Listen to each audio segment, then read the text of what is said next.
বদরপুর থানার ওসি উত্তম অধিকারীকে বিদায় সংবর্ধনা। বদরপুর থানার অফিসার ইনচার্জ উত্তম অধিকারীকে কাছাড় জেলার শিলচর সদর থানায় বদলি হওয়ার জন্য আজ বদরপুর থানার ওসি উত্তম আধিকারিককে সংবর্ধনা প্রদান করেন বদরপুরের বিশিষ্ট ব্যবসায়ী মকসুদুল হাসান মুন্না, সায়াদুর রহমান কালা। ওসি উত্তম অধিকারী বদরপুরে যোগদানের পর থেকে এলাকার নিরাপত্তা ও আইন শৃঙ্খলা পরিস্থিতিতে আমূল পরিবর্তন এসেছে। গত 3 বছরে অপরাধ দমন কার্যক্রমে তার নেতৃত্ব ছিল অত্যন্ত প্রশংসনীয়। চুরি ডাকাতি থেকে মাদক বিরোধী অভিযান সব ক্ষেত্রেই তার ভূমিকা বদরপুরবাসীর কাছে আস্থার প্রতীক হয়ে দাঁড়িয়েছে। উত্তর অধিকারী তার প্রতি মানুষের ভালোবাসা, সম্মান ও আবেগ হয়ে ওঠে প্রতিজন মানুষের সঙ্গে মধুর ব্যবহার। ওসি উত্তম অধিকারী শুধু একজন পুলিশ কর্মকর্তা নন, তিনি ছিলেন ভালো মনের মানুষ।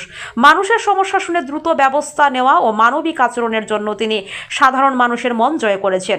এদিন সংবর্ধনা উপলক্ষে বদরপুর থানায় উপস্থিত ছিলেন বদরপুরের ব্যবসায়ী মকসুদুল হাসান মুন্না, সায়াদুর রহমান কালা, মাসুক আহমেদ।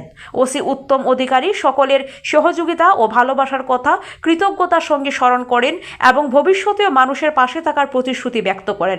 সরকারি নির্দেশে বদলি হলেও বদরপুরবাসীর মানুষের হৃদয়ের চিরদিন স্মৃতি হিসেবে থাকবেন ওসি উত্তম অধিকারী। ভালো কাজ আর মানবিকতার জন্য ওসির দীর্ঘদিন আয়ু কামনা করেন।